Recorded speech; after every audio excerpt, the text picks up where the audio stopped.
दोस्तों, सीबीआई 2 साल से मुंह में दही जमाए बैठी है, लेकिन ना तो अपडेट दे रही है और ना ही रिपोर्ट सौंप रही है। एक ओपन मर्डर केस की जांच में भला कितना समय लग सकता है? 2 महीने, 4 महीने, 6 महीने, चलो मान लिया 1 साल, लेकिन 2 साल का समय बहुत लंबा हो जाता है। ऐसे फेमस केस जब लटकाने होते हैं तो समय लंबा खींचा जाता है ताकि इंसाफ मांगने वाले अपने आप धीरे धीरे शांत हो जाएं। पहले बहुत सारे केसेस में इस तरह का रवैया देखा जा चुका है। एसएसआर केस में भी यही हो रहा है। दरअसल सीबीआई अभी तुरंत फाइनल रिपोर्ट नहीं लगा सकती, ये उसकी मजबूरी है और इसके पीछे की कई सारी वजह हैं। सबसे बड़ी वजह यही है कि एसएसआर फैंस भले ही आज की डेट में शांत दिख रहे हैं, लेकिन ये लोग शांत नहीं बैठे हैं और एसएसआर अभी भी हर किसी के दिमाग में बैठा हुआ है।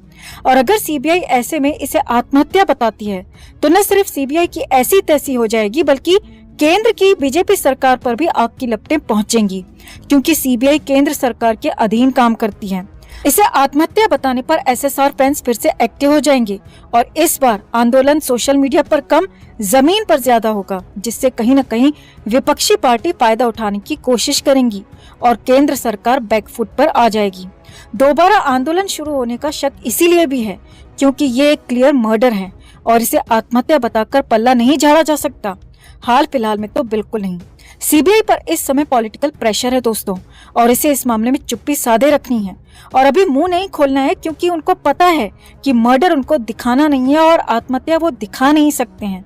सीबीआई अगर इस मामले में मर्डर चार्ज लगाती है और जनता में ये संदेश जाता है कि सीबीआई ने ईमानदारी से काम किया है, तो उसका सीधा फायदा बीजेपी को होगा। लेकिन फैसले में देरी होना या 2 साल के बाद भी सीबीआई की चुप्पी इस बात का सबूत है कि मर्डर चार्ज बिल्कुल नहीं लगने वाले हैं।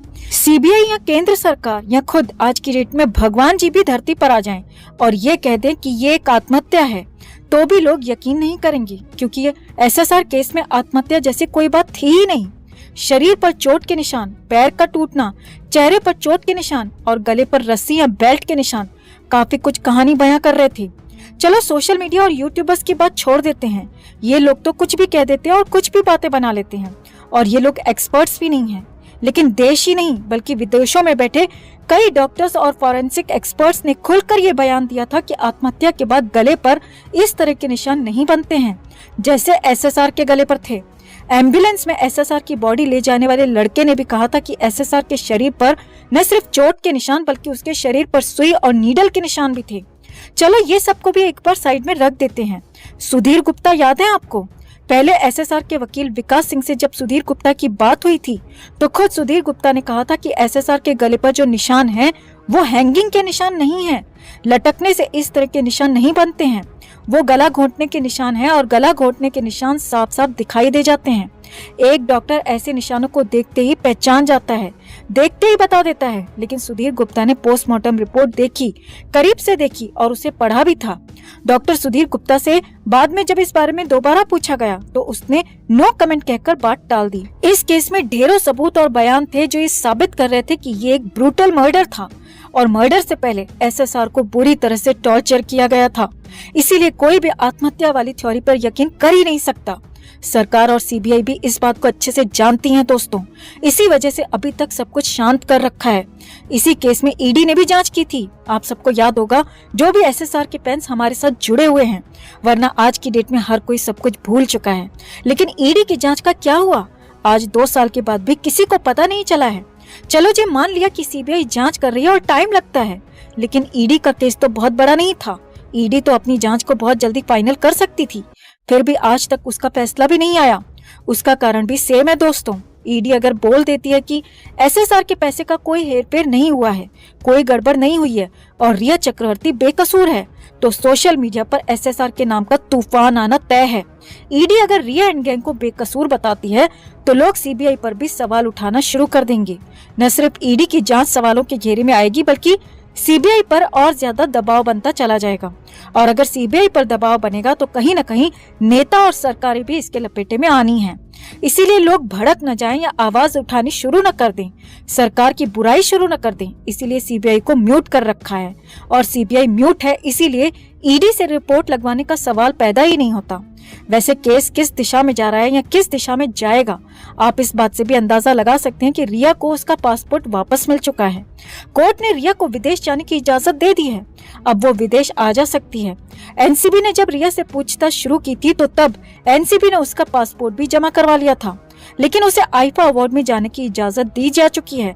हालांकि कोर्ट ने कहा था कि उसे आईफा अवार्ड से वापस आने के बाद एनसीबी को अपना पासपोर्ट जमा करवाना होगा, लेकिन रिया के वकील ने पासपोर्ट जमा करने की डेट 15 दिन एक्सटेंड करवा ली है, यानी 15 दिन के बाद अब पासपोर्ट जमा करना होगा। ये एक शुरुआत है, पहले उसे 6 दिन की छूट दी गई, अब उसे 15 दिन की छूट दी है और इसी तरह आने वाले समय में उसका पासपोर्ट परमानेंटली उसे दे दिया जाएगा, क्योंकि एनसीबी या कोर्ट के पास में पासपोर्ट जब्त रखने का अब कोई आधार बचता ही नहीं है।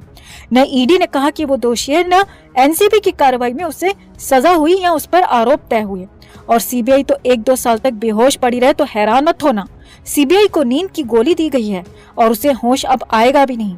रिया तो फिर भी एक बड़ा मोहरा है दोस्तों, तो उसे बचाना बहुत जरूरी है, लेकिन एसएसआर के साथ में रहने वाले पापी पिठानी, नीरज, केशव और दीपेश, ये सारे प्यादे भी न सिर्फ गायब हैं बल्कि आज तक इन पर भी कोई कार्रवाई नहीं हुई, जबकि ये अंतिम समय में एसएसआर के साथ थे और सच झूठ का सबसे ज्यादा पता इन्हें ही है। सुशांत की मौत से कुछ दिन पहले कोरोना शुरू हुआ था और उस वक्त एसएसआर के साथ में काम करने वाली आनंदी धवन एसएसआर के पास से अपने घर वापस चली गई थी। एसएसआर की हत्या के बाद वो भी गायब रही। क्या आनंदी को जानबूझकर चुप कराया गया या वो खुद गायब रही? इसका जवाब भी आज तक बिल्कुल नहीं मिला है। सीबीआई एक बार फरीदाबाद गई थी, लेकिन फरीदाबाद में किसके पास गई थी ये नहीं बताया गया। आनंदी धवन के पास गई थी या एसएसआर के जीजा जी के पास गई थी? सवाल इतने सारे हैं और जवाब एक भी नहीं, और समय भी 2 साल का बीत चुका है। सीबीआई बिल में से बाहर निकलकर सामने आए, प्रेस कॉन्फ्रेंस करे और इसे एक आत्महत्या बताकर पल्ला झाड़ दे। ये इतना भी आसान नहीं है जितना दिख रहा है। एसएसआर की मौत के बाद एसएसआर के फैंस ने सोशल मीडिया पर जो तांडव मचाया था वो सीबीआई ने ही नहीं बल्कि देश की सरकारों ने भी देखा था। तो ये लोग इतना भी रिस्क नहीं ले सकते कि जनता फिर से सड़कों पर आ जाए और सरकार के खिलाफ नारेबाजी शुरू कर दे। यही वजह है कि इस केस में भी वही किया जा रहा है जो हमेशा से बड़े केसेस को दबाने के लिए किया जाता है। और एक चीज, जब भी कोई केस लंबा खींचा जाता है तो ये भी सच्चाई है कि इसका एक मकसद किसी न किसी बड़े मगरमच्छ को बचाने का होता है। एसएसआर का केस ऐसा है जो सबसे छोटे मोहरे दीपेश सावंत और नीरज से लेकर महाराष्ट्र के सबसे बड़े मगरमच्छ तक जुड़ता चला जाएगा।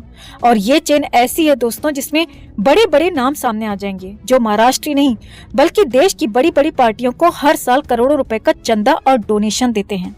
ऐसे में आपको क्या लगता है, क्या एसएसआर को कभी इंसाफ मिल पाएगा? क्या आप एसएसआर को इंसाफ दिलाने का वही जज्बा आज भी रखते हैं जो 2 साल पहले इस देश की जनता ने दिखाया था? कमेंट में जरूर बताएं। और एसएसआर की ये मुहिम जारी रखने के लिए, सीबीआई पर दबाव बनाने के लिए इस वीडियो को ज्यादा से ज्यादा लाइक और शेयर कर अपना प्यार और सपोर्ट जरूर दिखाएं। चैनल को सब्सक्राइब कर चैनल के साथ जुड़कर हमारी आवाज को ताकत दें।